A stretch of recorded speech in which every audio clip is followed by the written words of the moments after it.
राष्ट्रपति ट्रंप ने भारत पर 25% टैरिफ का किया ऐलान। कहा, भारत रूस से ज्यादातर हथियार, तेल और गैस खरीद रहा है, इसलिए जुर्माना भी वसूलेंगे। टैरिफ लगाने के बाद ट्रंप का नया बयान। ट्वीट कर बोले, फर्क नहीं पड़ता भारत रूस के साथ क्या करता है, हम भारत के साथ बहुत कम व्यापार करते हैं।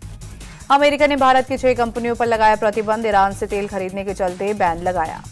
ट्रंप के टैरिफ और जुर्माने के ऐलान के बाद वाणिज्य और उद्योग मंत्रालय ने दिया जवाब। कहा, सरकार इस कदम के प्रभावों का अध्ययन कर रही है और अपने राष्ट्रीय हितों की रक्षा के लिए सभी कदम उठाएगी।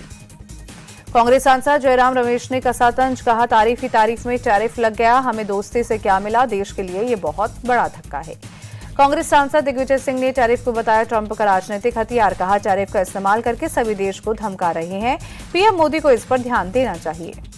ट्रंप के टैरिफ लगाने पर कांग्रेस नेता प्रमोद तिवारी ने पीएम मोदी को घेरा। बोले, पीएम मोदी की वजह से देश अपमान सह रहा, उनकी विदेश नीति पूरी तरह से फेल। कांग्रेस सांसद इमरान प्रतापगढ़ी ने ट्रंप के टैरिफ के ऐलान को बताया भारत की विदेश नीति और कूटनीति की नाकामी। कहा, देश को 25% टैरिफ का तोहफा दिया है सरकार ने।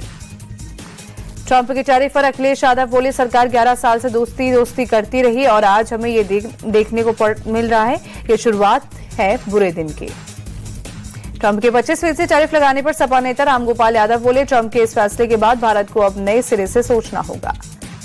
आम आदमी पार्टी सांसद संजय सिंह ने ट्रंप के टैरिफ के ऐलान को बताया भारत का अपमान। कहा, पीएम मोदी को इसका कड़ा विरोध करना चाहिए और अपना अगला कदम स्पष्ट करना चाहिए। संसद परिसर में विपक्षी सांसदों का प्रदर्शन। एसआईआर के मुद्दे पर सरकार को घेरा। जमकर की नारेबाजी। प्रियंका गांधी समेत कई बड़े विपक्षी नेता प्रोटेस्ट में शामिल हुए। बिहार में रक्षाबंधन के बाद इंडिया गठबंधन की होगी बड़ी रैली। आरजेडी नेता तेजस्वी यादव ने किया ऐलान। तेजस्वी यादव ने कहा, यात्रा में राहुल गांधी भी होंगे साथ, 9 प्रमंडल करेंगे कवर। तेजस्वी यादव ने बिहार सरकार पर साधा निशाना। कहा, डबल इंजन सरकार का एक इंजन अपराध में और दूसरा भ्रष्टाचार में लगा।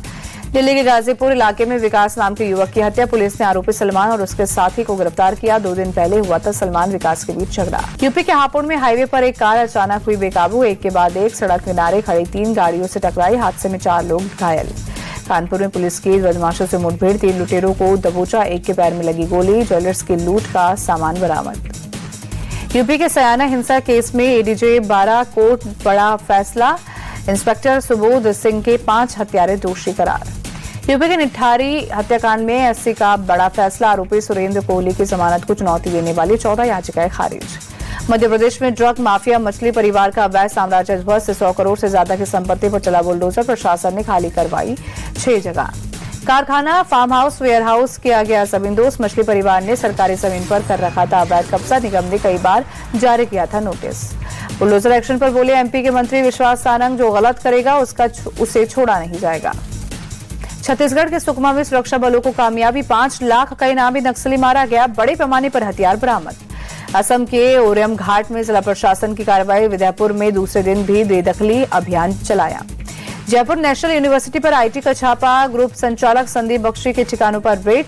वित्तीय अनियमितताओं में गड़बड़ी को लेकर छापेमारी। तेलंगाना के रंगारेड्डी में एससीआईटी के छापेमारी। एक फार्म हाउस में करोड़ नकदी जब्त। 12 बक्सों में मिले करीब 11 करोड़ रुपए।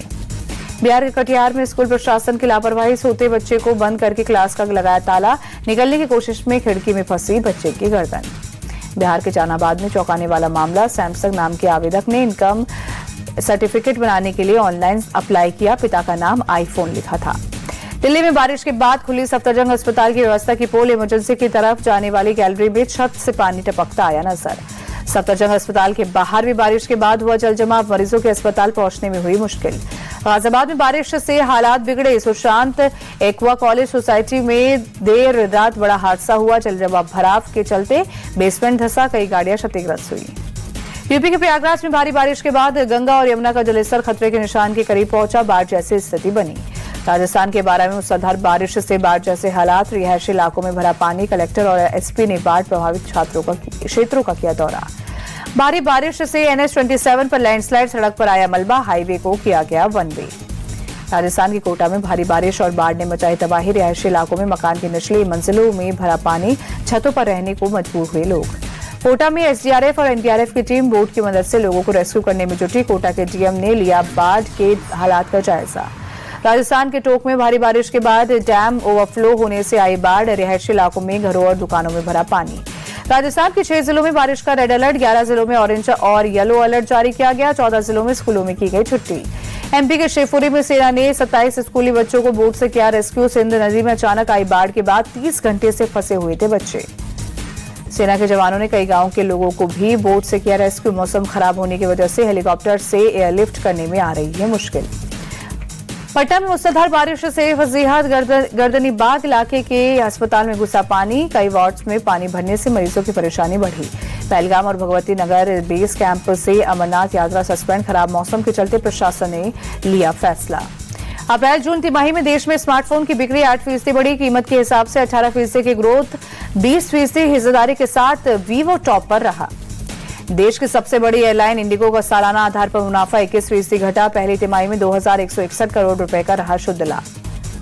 भारतीय मूल के निखिल रविशंकर बने एयर न्यूजीलैंड के सीईओ। 20 अक्टूबर से संभालेंगे पदभार। मौजूदा सीईओ ने मार्च में दिया था इस्तीफा।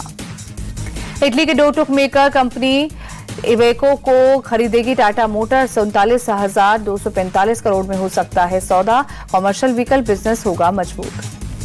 भारत और इंग्लैंड के बीच टेस्ट सीरीज के 5वें और आखिरी मैच का द ओवल मैदान में आज होगा आगाज। दोपहर 3:30 बजे शुरू होगा मुकाबला। सीरीज हार से बचने के लिए भारत को हर हाल में ये मैच जीतना जरूरी। ऋषभ पंत की जगह ध्रुव जुरेल को टीम इंडिया में मिल सकता है मौका। पैर की अंगुली टूटने की वजह से पंत सीरीज से बाहर हो चुके हैं। टीम इंडिया के टेस्ट कप्तान शुभमन गिल ने अर्शदीप सिंह के खेलने के दिए संकेत। अंशुल की जगह टेस्ट डेब्यू करने का मौका मिल सकता है। ओवल टेस्ट में जसप्रीत बुमराह के खेलने पर सस्पेंस बरकरार। कप्तान शुभमन गिल बोले, मैच से पहले लेंगे फैसला। आकाशदीप की प्लेइंग 11 में वापसी हो सकती है। कमर में दर्द के कारण चौथे टेस्ट से थे बाहर। भारत के खिलाफ 5वें और आखिरी टेस्ट के लिए इंग्लैंड की प्लेइंग 11 का ऐलान। टीम में 4 बदलाव। ब्रायटन कास, जॉफ्रा आर्चर और लियाम डॉसन बाहर। जैकब बेथेल, गस एटिंगसन और जिमी ओवरटन टीम में शामिल। इंग्लैंड के कप्तान बेन स्टोक्स चोट की वजह से ओवल टेस्ट नहीं खेलेंगे। बेन स्टोक्स की जगह ओली पोप कप्तानी करेंगे। भारत और इंग्लैंड के ने द ओवल मैदान पर अब तक 14 टेस्ट खेले हैं। टीम इंडिया ने 2 मुकाबले जीते हैं, जबकि 5 में हार का सामना करना पड़ रहा। 5वें टेस्ट में बारिश बिगाड़ सकती है भारत का खेल। गरज के साथ बारिश होने की संभावना। ओवल टेस्ट से पहले भारत और इंग्लैंड दोनों ही टीमों ने जमकर किया अभ्यास। खिलाड़ियों ने मैदान पर जमकर बहाया पसीना। ओवल टेस्ट में नहीं खेलने पर स्टोक्स ने कहा, टेस्ट सीरीज में आखिरी बार मैदान पर उतरना काफी जोखिम भरा होता।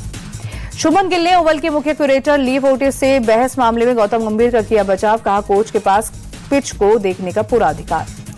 टेस्ट मैचों के शेड्यूल पर बोले बेन स्टोक्स और शुभमन गिल। कहा, 2 मैचों के बीच 3 दिन का ब्रेक काफी कम है। दूसरे, तीसरे और चौथे 5वें मैच के बीच सिर्फ 3 दिन का अंतर रहा। लीड्स और लॉर्ड्स टेस्ट के बाद 1 सप्ताह का अंतर था।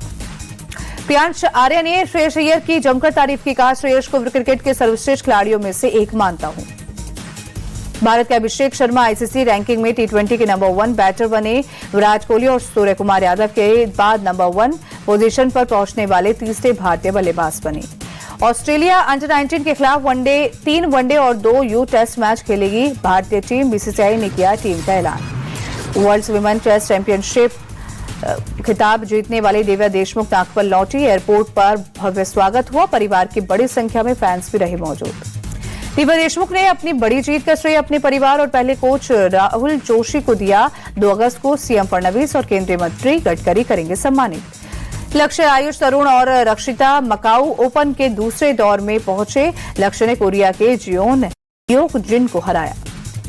हुंडई इंडिया काउचर वीक 2025 के ग्रैंड फिनाले में फैशन डिजाइनर जेजे वलाया ने अपना कलेक्शन किया शोकेस। टाइमलेस रॉयल्टी की थीम पर शाही अंदाज में पारंपरिक भारतीय पहनावे की झलक पेश की। जेजे वलाया के कलेक्शन में पारंपरिक डिजाइन में भारी कढ़ाई वाली साड़ियों और लहंगों के साथ जैकेट्स की जोड़ी तैयार की गई। दुल्हन के लिए खास छोटे घूंघट में लाल लहंगे किए गए शोकेस। वलाया के शो में सैफ अली खान के बेटे इब्राहिम अली खान और रवीना टंडन की दाशा ने बतौर शो स्टॉपर शामिल हुई। जेजे वलाया के साथ रैंप पर वॉक किया। वलाया के शो में मुग्धा गोडसे और राहुल देव ने भी बिखेरा जलवा। पारंपरिक ब्लैक गोल्डन कशीदाकारी की हुई ड्रेस में दोनों ने ट्रैम्प पर आकर सबका दिल जीत लिया। दाशा थडानी ने जेजे वलाया के कलेक्शन की जमकर तारीफ की। कहा, बचपन से अपनी मां रवीना टंडन को वलाया के बनाए ड्रेस में देखती आई हूं।